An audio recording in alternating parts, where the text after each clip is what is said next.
সামান্য ছেলেকে স্কুলে ভর্তি করা, একটা ভালো স্কুলে, ইংলিশ মিডিয়াম স্কুলে, পাবলিক বলেছে একটা ইংলিশ মিডিয়াম স্কুলে দাও, একটা ভালো স্কুলে দাও, গ্রামের স্কুল থেকে সরিয়ে নিয়ে গিয়ে, সেটা শুধুমাত্র যে বাচ্চার বাবার শত্রুপক্ষ বলছে সেটা না, মানে বাচ্চার বাবা যাদেরকে শত্রুপক্ষ মনে করে তারা না, বাচ্চার বাবাকে যারা ভালোবাসে, এগেনস্টে না, যারা বাচ্চার বাবার ফরে, তারাও কিন্তু বলছে যে বাড়ি ঘর দৌড় সব হচ্ছে, কিন্তু প্লিজ তুমি বাচ্চাটাকে একটা ভালো স্কুলে দাও। দেখো, তুমি নিশ্চয়ই চাইবে না যে তুমি সারা জীবন চাষবাস করে বেরিয়েছো, তোমার সন্তান চাষবাস করে বড় হোক এবং সারা জীবন চাষবাস করুক এবং একটা পুরনো ইয়েতে পড়ে থাকুক, চাইবে যে সে বেস্ট সব কিছু, যেটা বেস্ট অপরচুনিটি সেগুলো পাক, তুমি দেবেও তাকে সেরকম অপরচুনিটি, তাই তো? তো সেই ব্যাপারগুলোতে বাচ্চার বাবা আজকে বলছে যে ওর মা থাকলে, বাচ্চার মা নিয়ে যেতে পারে, বসে থাকতে পারে, কিন্তু বাচ্চার তো মা নেই, বাচ্চার ঠাম্মার অসুস্থ, বাচ্চার দাদু অসুস্থ, আমার কাজবাজ আছে, এই যে বাচ্চার বাবা বলল, এটা কি বাচ্চার বাবা জেনে বুঝে বলল, নাকি অজান্তেই বাচ্চার বাবার মুখ দিয়ে ভগবান সত্যি কথাটা বলানো করালো? হ্যাঁ, তার মানে বাচ্চার বাবা বুঝতে পারছে, স্বীকার করছে যে এই যে ক্ষমতাটা বাচ্চাকে স্কুলে দিয়ে আসা, বাচ্চাকে নিয়ে আসা, ওখানে বসে থাকা, তারপর টিচারদের সাথে কমিউনিকেট করা, একটা ইংলিশ মিডিয়ামে দিলে হলো না, টিচার প্যারেন্টস টিচার মিটিং হয়, সেই মিটিংয়ে অ্যাটেন্ড থাকা এবং সেই ব্যাপারগুলোকে হ্যান্ডেল করা এবং কমিউনিকেট করা টিচারদের সাথে, বাচ্চার রেগুলার প্রগ্রেস নিয়ে, সব কিছু নিয়ে, তো সেগুলো কি বাচ্চার বাবা পারবে না? মানে কোনো জায়গায় কি এটা স্বীকার করছে যে মা সব কিছু পারে, মানে মায়ের ইচ্ছা শক্তি একটা আলাদা? তাহলে কেন বাচ্চার বাবা কিছুদিন আগে জোর গলা করে বলেছিল যে আমার বাচ্চাকে আমি সব কিছু বেস্ট দেব, এবং কেন এই লড়াইটা লড়ে গেল যে বাচ্চাকে আমি দেব না মানে দেব না, মাকে দেব না মানে দেব না, তাই তো? তার মানে বাচ্চার বাবা স্বীকার করলো যে শুধুমাত্র এই সাধারণ এই পড়াশোনার লেভেলটুকু পর্যন্ত বাচ্চার বাবা হেরে গেল এবং মাকে জিতিয়ে দিল, অজান্তেই মাকে জিতিয়ে দিল যে মা ছাড়া সত্যি একটা সন্তান গোড়া থেকেই মানুষ হতে পারে না পুরোপুরিভাবে। সামান্য একটা একাডেমিক লাইফেই বাবা হেরে গেল। ইন ফিউচার ছেড়ে দাও, এখনও তো পুরো বাকি, একটা মহির গাছ, ছোট্ট চারা গাছ মহিরুও হতে গেলে বিরাট সময় লাগে। সেই জায়গায় চারা গাছটা যখন সেই গোড়াতেই জল ঢালা, যেটা বেসিক এডুকেশন, একাডেমিক লাইফ যেখান থেকে স্টার্ট হচ্ছে, সেই লাইফের গোড়াতেই বাচ্চার বাবা আটকে গেল। আশা করি তোমাদেরকে আমি বোঝাতে পারছি। তো চলো বন্ধুরা, ওয়েলকাম টু মিলিস ব্লগ। আশা করি তোমরা সবাই খুব ভালো আছো, আমিও খুব ভালো আছি। দেখো, যেটা ভুল সেটা তো ভুল অবশ্যই বলবো, কেন বলবো না বলো তো? আজকে বাচ্চার বাবা এতগুলো বছর ধরে লড়াই করে এলো, ইগোর লড়াই করে এলো, মাকে বাচ্চা দেওয়া যাবে না, আর কিছু কিছু নোংরা মহিলা এর সঙ্গে দিনের পর দিন যুক্ত ছিল। কার সর্বনাশটা হলো? আমি বারবার বলি, এখানে সর্বনাশ বলতে অ্যাকচুয়ালি বোঝাচ্ছে শুধুমাত্র বাচ্চাটা কতটা আনফর্চুনেট দেখছো।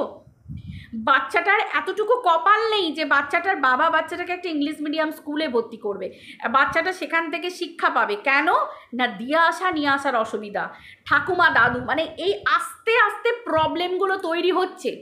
তাহলে তোমার তো আগে থেকে ভাবা ছিল যে বাচ্চাটার মায়ের থেকে বাচ্চাটাকে তুমি আলাদা করে রাখলে, কেন না মা নোংরা, মা খারাপ, মা এইসব।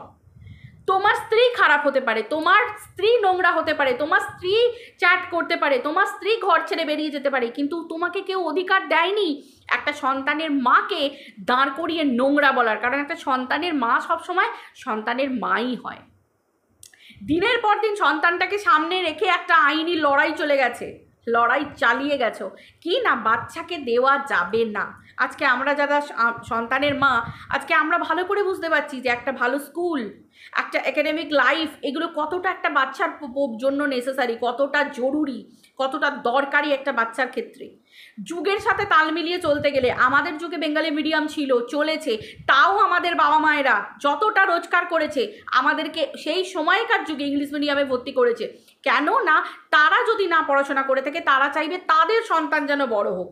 কিন্তু আজকে বাচ্চার বাবা কি বলল যে না, আমি বাংলা মিডিয়ামেই ভর্তি করব।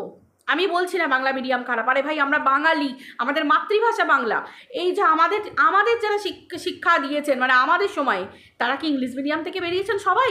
না, প্রত্যেকটা জুয়েল বেরিয়েছেন, তারা জুয়েল, এক একজন জুবেল। কেন না, তারা বেঙ্গলি মিডিয়াম থেকেই পাস করেছেন। ইংলিশ মিডিয়ামের হিড়িকটা উঠেছে কত বছর, হার্ডলি এই 10-12 বছর, খুব অতিরিক্তভাবে উঠেছে যেটা 10-12 বছর। তার আগে বেঙ্গলি মিডিয়াম থেকে প্রচুর মানুষ পড়াশোনা করেছেন, প্রচুর মানুষ। আজকে কেউ ব্যাংকে আছেন, কেউ কোর্টে আছেন, কেউ হাইকোর্টে আছেন, কেউ এইখানে আছেন, কেউ ওখানে আছেন, কেউ স্কুলে আছেন, কেউ কলেজে, কেউ প্রফেসর, সবাই বেঙ্গলি মিডিয়াম থেকে, অর্ধেকের বেশি। 100 জনের মধ্যে 70 জন বেঙ্গলি মিডিয়াম থেকে। তারা কি তাহলে মানুষ না? না তারা কি ভালো শিক্ষা পাননি? না তারা নিজেরা স্টুডেন্ট গড়েননি? না তাদের হাত দিয়ে ভালো জুয়েল তৈরি হয়নি? হয়েছে। কিন্তু যুগের সাথে তাল মিলিয়ে চলতে গেলে সন্তানকে নিয়ে সব বাবা মারাই স্বপ্ন দেখে। যে রিক্সা চালায়, রিক্সাওয়ালা, সেও ভাবে যে সেন্ট পলসে বাচ্চাটাকে ভর্তি করব, সেন্ট জেভিয়ার্সে ভর্তি করব, এই একাডেমিতে ভর্তি করব, এই একাডেমিতে ভর্তি করব, যেগুলো নতুন এখন উঠেছে, যেগুলো এখন নতুন। সব বাবা মারাই ভাবে যে না, আমি গ্রামের এই প্রাইমারি স্কুলটাতে বাচ্চাটাকে দেবো না, আমি একটা প্লে স্কুলে দেবো, ভালো একটা প্লে স্কুলে দেবো। কেন না, সবাই চায় আমার বাচ্চা, আমরা যেটা পাইনি সব কিছু আমার সন্তান পাক। কিন্তু এই জায়গায় বাচ্চার বাবা বললো কি, দিয়ে আসা নিয়ে আসার অসুবিধে। তাহলে তুমি যদি জানতে যে তোমার দ্বারা বাচ্চাটা মানুষ হবে না, এতদিন বাচ্চাটাকে সামনে রেখে কেন এই খেলাটা খেলা হলো? আমি তো জানি যে যে যেমনই হোক না কেন, সন্তানের জন্য বাবা মার প্রাণ সবার আগে। তাহলে বাবাই তো এই খেলাটা খেলে গেল না, সন্তানকে আঁকড়ে ধরে রেখে দেবো।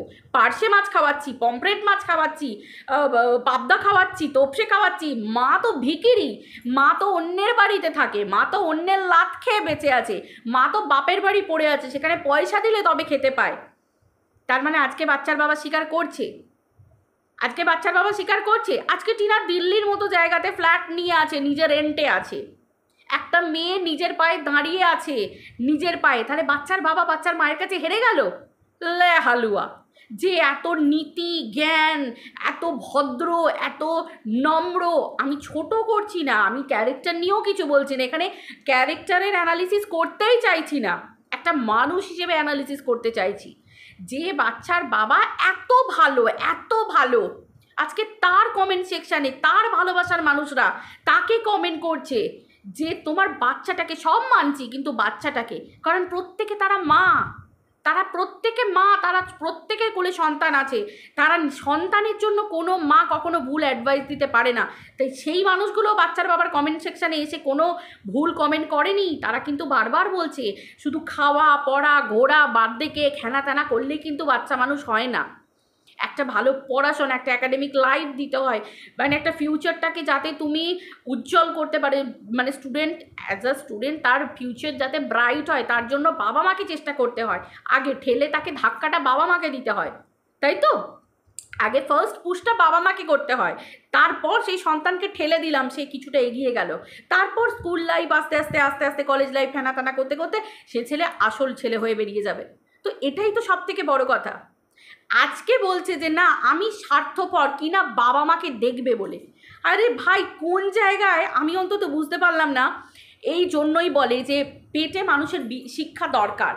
বাচ্চার বাবার যদি সত্যি এতটুকু শিক্ষা থাকতো, আমি অশিক্ষিত বলছি না, একটা মানুষকে অশিক্ষিত বলছি না ভাই, এই তো বলছি যে রিক্সা চালায় তিনিও ভাবেন, যিনি ভ্যান চালান তিনিও ভাবেন, যিনি চায়ের দোকানে প্রত্যেক মুহূর্ত পরিশ্রম করে চলেছেন, যিনি খেটে খাচ্ছেন মজদুর, তারাও চাইছে যে তাদের ছেলে ভালো স্কুলে পড়ুক। কেন?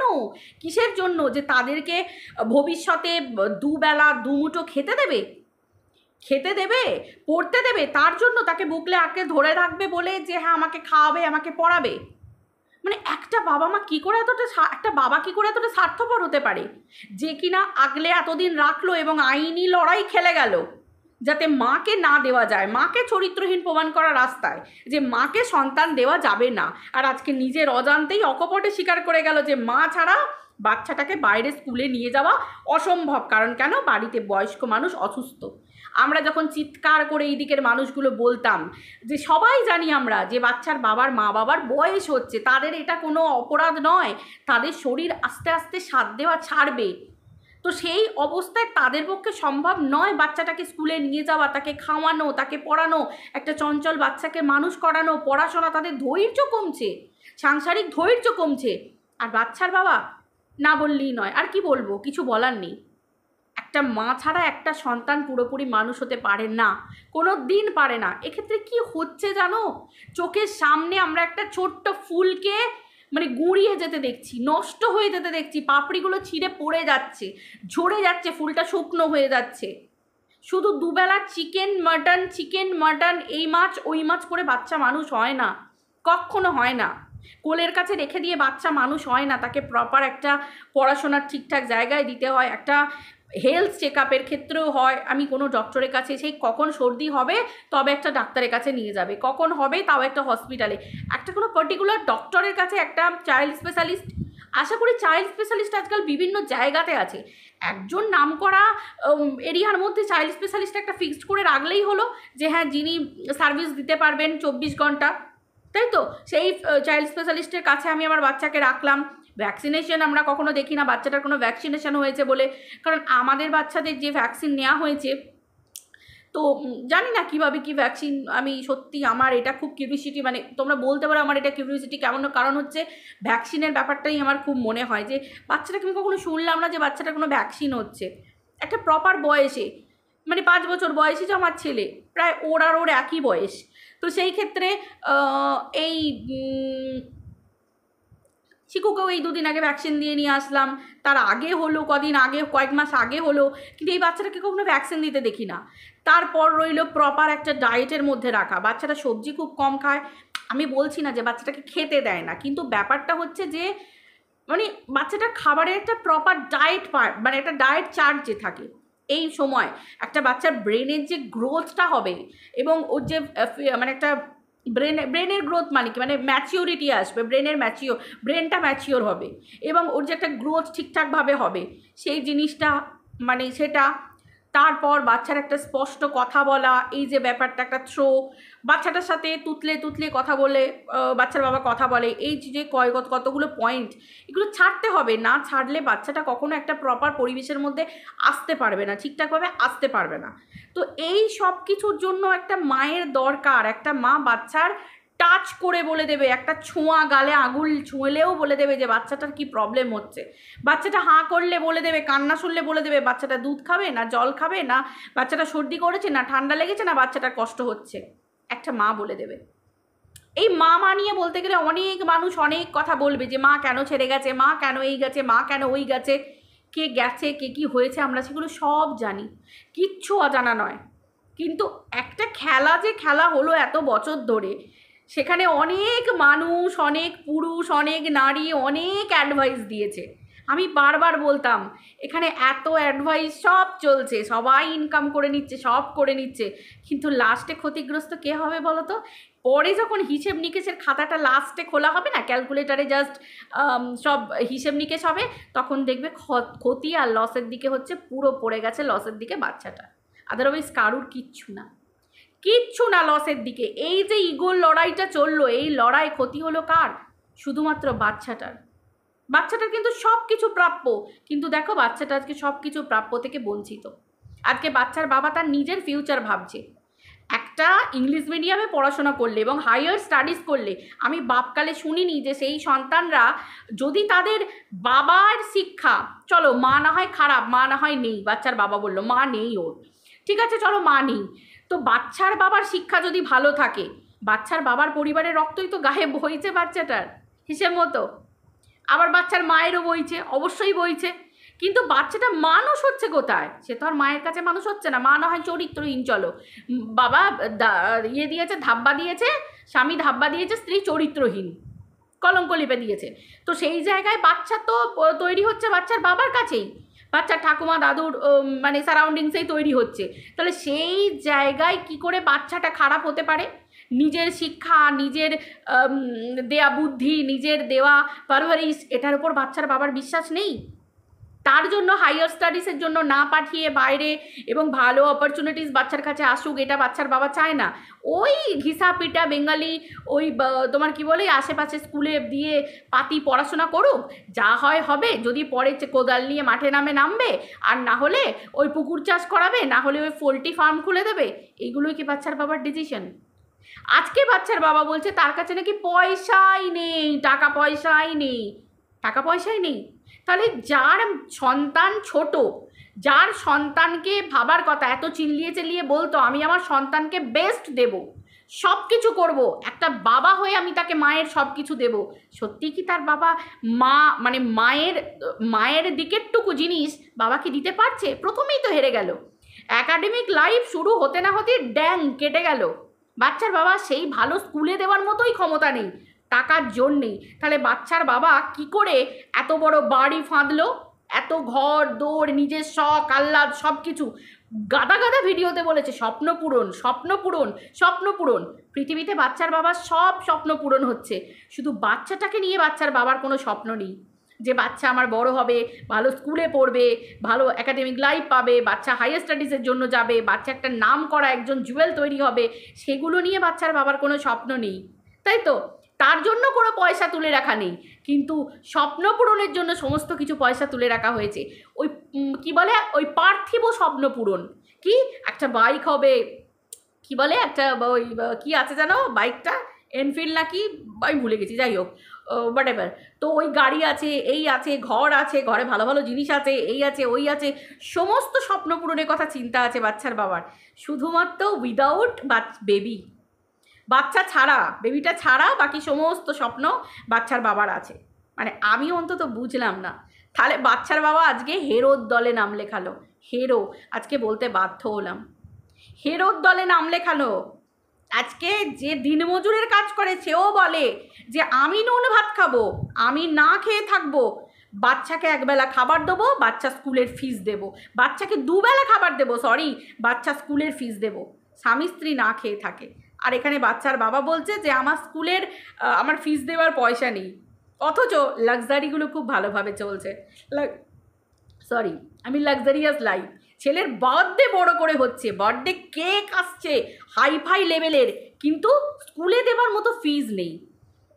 লোককে ইনভাইট হবে, ইনভিটেশন পাবে প্রচুর লোক, সেখানে হাইফাই লেভেলের খাওয়া দাওয়া হবে মচ্ছিমুলোর করে, কিন্তু কি নেই, বাচ্চাকে স্কুলে দেওয়ার মতো, হাইয়ার স্টাডিজে পাঠানোর মতো টাকা পয়সা নেই। সিরিয়াসলি বাবা হয়ে আজকে বাচ্চার বাবা জাস্ট, এটা একদম মানে ভিডিও টু ভিডিও, আমার কোনো রকম কিচ্ছু করার নেই, সত্যিটা পুরোপুরি উঠে এসেছে, পুরোপুরি সত্যিটা আজকে বাচ্চার বাবা শিখিয়ে গেল। মানে কোনো বাবা এরকম স্বার্থপর হতে পারে? কোনো বাবা বলছে নাকি আমি স্বার্থপর, স্বার্থপর, হ্যাঁ বোঝা তো যাচ্ছে সেলফিশ। একটা বাবা কোন লেভেলে স্বার্থপর হলে তবে আজকে এই ব্যাপারটায় আসতে পারে, তাই না? যাই হোক, আমি টিনার একটাই দৃষ্টি আকর্ষণ করব, টিনা সন্তানটা তোমার। আমি কালকেই বলেছিলাম না টিনা, তোকে আমি কালকেই ভিডিওতে বললাম, আমি জানি না তুই আমার ভিডিও দেখিস কি না, বাট আমি কালকেই কিন্তু বন্ধুরা ভিডিওতে বলেছি যে সন্তানটা তো টিনারও আমাদের, তাই টিনাকে একটু বলবো যে জাস্ট যদি 2 মিনিটও সময় হয় এই ব্যাপারটা নিয়ে একটু ভাবিস, কারণ এই সন্তানটাকে কিন্তু তুইও 10 মাস 10 দিন ধারণ করেছিস, গর্ভে দিয়ে জন্ম দিয়েছিস, এও কিন্তু তোর অংশ। তাই অন্তত এই ভুল ডিসিশান যেগুলো নিচ্ছে, এই ভুল ডিসিশানের শিকার হতে দিস না, শিকার বাচ্চাটাকে হতে দিস না। তোর চোখের সামনে তুই নিজেকে নিজে উত্তর দিতে পারবি না ভবিষ্যতে কখনো, যতই তুই জীবনে এগিয়ে যাস, যতই তুই যাই করিস, তুই নিজেকে নিজে উত্তর দিতে পারবি না। তো একজন মা হিসেবে, একজন ওয়েল উইশার হিসেবে আমি এইটুকু বলবো, পিছন ফিরে অন্য কোনো মানুষের দিকে তাকানোর দরকার নেই, শুধু নিজের সন্তানের দিকে তাকাবি। নিজের কর্ম, নিজের দায়িত্ব, নিজের ডিউটি, নিজের কর্তব্য আগেও করেছিস, এখনও করে যা, শুধুমাত্র নিজের সন্তানের জন্য। ডিসিশনগুলো নেবার রাইটসটা নে, যাতে সন্তানটার অন্তত জীবনটা ভালো হয়, তোর ছোঁয়াটা যাতে সন্তানের লাগে এবং সন্তানের জীবনটা যাতে তোর ছোঁয়াতে আলোকিত হয়, অন্তত সেই ব্যবস্থাটা কর। আর কিচ্ছু বলার নেই তোর কাছে, আমার কিচ্ছু বলার নেই। বাকি তুই যেগুলো করছিস, তুই যেভাবে এগিয়ে যাচ্ছিস, একদম গুড ডিসিশন, সামনের দিকে এগিয়ে যা ভালোভাবে, বাট সন্তানের দিকে একটু তাকিয়ে দেখ। আমি জানি না বন্ধুরা আমি ভুল বললাম কি ঠিক বললাম, যদি ঠিক বলে থাকি, যদি মতামতের মিল হয়, একটা কমেন্ট করে বলে যেও যে হ্যাঁ তোমার কথাগুলোর সাথে আমার অবশ্যই 100% আমরা মতামতের মিল হচ্ছে। চলো বন্ধুরা, ভিডিওটা এই পর্যন্ত রাখছি, আবার দেখা হচ্ছে পরের ভিডিওতে। আজকের মতো টাটা, বাই, সবাই ভালো থেকো।